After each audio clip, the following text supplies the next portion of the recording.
Народ, всем привет! В предыдущем видео я рассказывал, как мы ставили окна в нашей пристроечке на даче. Ну а теперь мы продолжим утепляться.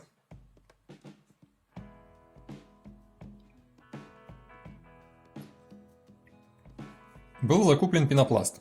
Листы размером метр на метр, толщиной в 5 сантиметров и плотностью, как заявлялось на сайте производителя, в 25 килограмм на метр кубический.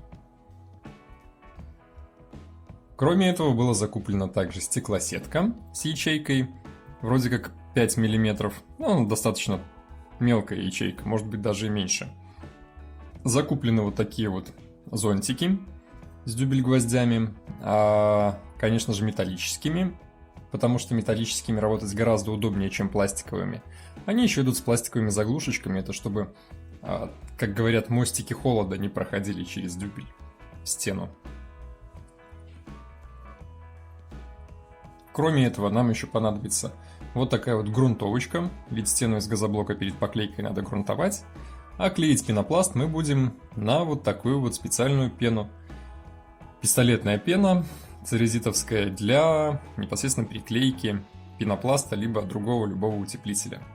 Также надо будет сверло, валик, чтобы все это дело грунтовать. И в дальнейшем мы стеклосетку будем клеить на вот такую вот смесь, опять же церезитовскую ST82, для наклейки пенопласта либо минеральных плит.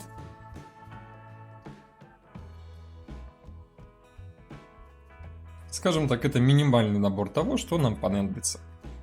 Да больше, в принципе, ничего и не надо.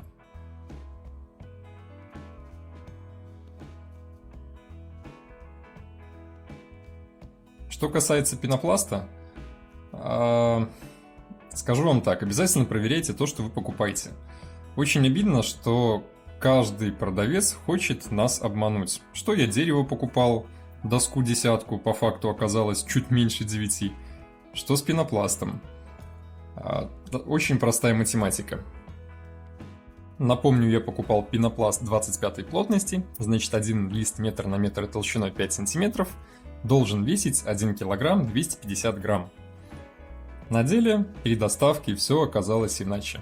Один лист пенопласта у меня весил от 850 до 900 грамм, а это плотность порядка 18 килограмм на метр кубический.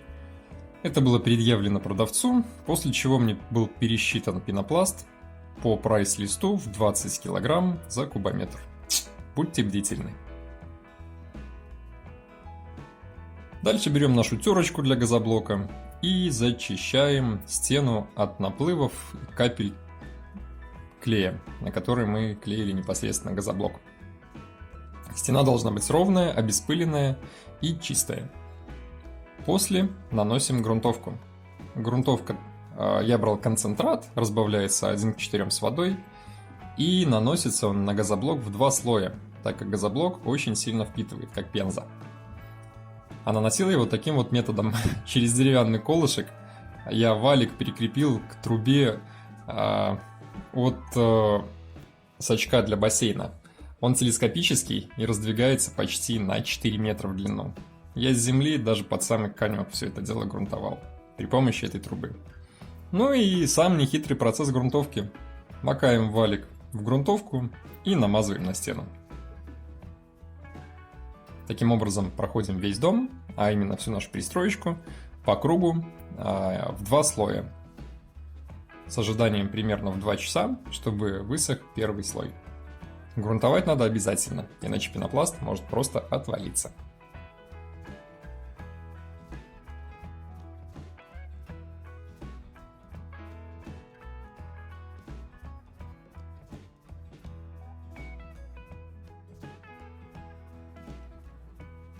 Дальше начинаем клеить наши плиты пенопласта.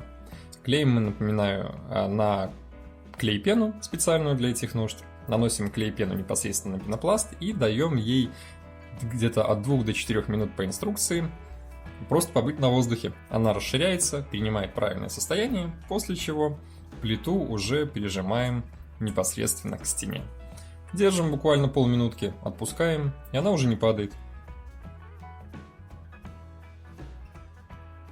Те излишки, которые выдавились по краям, но это первые плиты, я на самом деле очень сильно с краю наносил данную пену, потом легко обрезаются ножичком и ничего не остается. Клей-пена ведет себя точно так же, как монтажная пена, но не расширяется сильно и тем самым не выпучивает пенопласт. Рядом с окнами я клеил пенопласт с нахлестом примерно в 1 см на оконную раму. Таким образом, когда мы по кругу обклеим ее пенопластом, у нас получатся своеобразные откосы, и не нужно будет ничего придумывать. После того, как клей-пена высохла, нужно дюбелить пенопласт. Напомню, я брал вот такие вот зонтики с металлическим дюбель-гвоздем и с пластиковой заглушкой сверху, что не даст ему давать мостики холода в стену.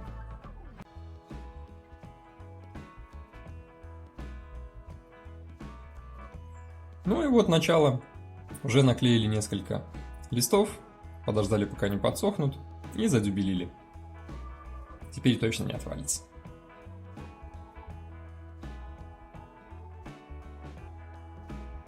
По поводу дюбель-гвоздей вот этих могу сказать одно. Чем длиннее дюбель, тем оказывается лучше. В моем случае 5-сантиметровый пенопласт и потом 25-й газоблок. Я взял пачку 140-х дюбелей, и вместе с ними, к сожалению, мне попалась на полке пачка 120-х дюбелей. Они лежали на одной полке, поэтому хапнул по невнимательности. Так вот, 120-е дюбеля постоянно пытаются вылезти из стены обратно. По поводу горючести пенопласта. Пенопласт сам по себе не горит. Как видите, мы его поджигаем, он пытается гореть и начинает задухать. Самозатухающий, как говорят. Но при этом дым, который образуется от него черный, воняет просто ужасно. Поэтому не дай бог его попасть в пламя. Когда я с земли перестал доставать уже клеить плиты вверх, я соорудил вот такие вот козлы. И соорудил я их из поддонов от газоблока, которые у нас оставались. Сверху кинул пару досок настилом, и уже было удобненько по ним ходить. Перекрытие утеплял минеральной ватой и поверх клеил уже непосредственно пенопласт.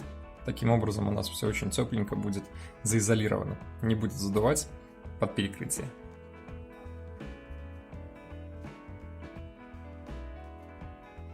Вот так вот за один день мы полностью с одной стороны утеплили стену. В принципе, получается все достаточно аккуратно.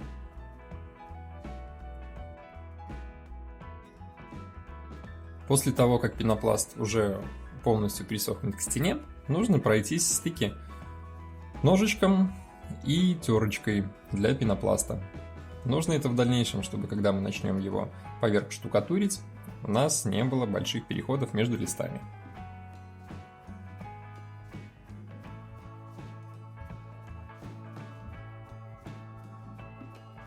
В дальнейшем я приноровился работать сразу двумя листами одновременно, потому что, напомню, надо ждать, пока клей-пена расширится, а это примерно мы теряем 3-4 минуты, поэтому я наносил клей на 2-3 листа одновременно и по очереди их приклеивал к стене.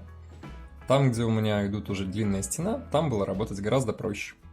Листы не резались, а использовались непосредственно уже метр на метр целиком. Вот так вот с земли до 2 метров высотой я в первый день все это дело утеплил и заанкерил по нашей длинной стенке. Опять же, пенопласт выполняет роль откосов в данном случае. В дальнейшем мы просто приклеим уголки и поверх все это дело заштукатурим.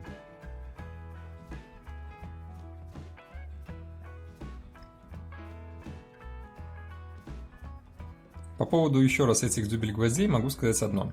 Когда мы забиваем его металлическим молотком, данная пластиковая шляпка не отваливается. И все очень аккуратненько, красивенько забивается и держится. Ну а когда я уже перестал доставать с земли, я пошел к своему соседу-строителю и попросил у него леса. Он любезно мне их предоставил, с них было работать гораздо легче.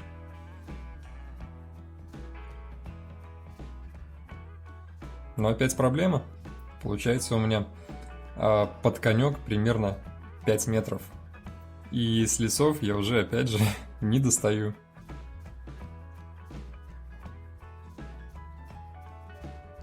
Работал до поздней ночи. Но что удобно, у меня прямо напротив дома стоит фонарь. Фонарь светит прямо на длинную часть фасада. Поэтому можно было смело цепляться до самой поздней ночи. Было все хорошо видно.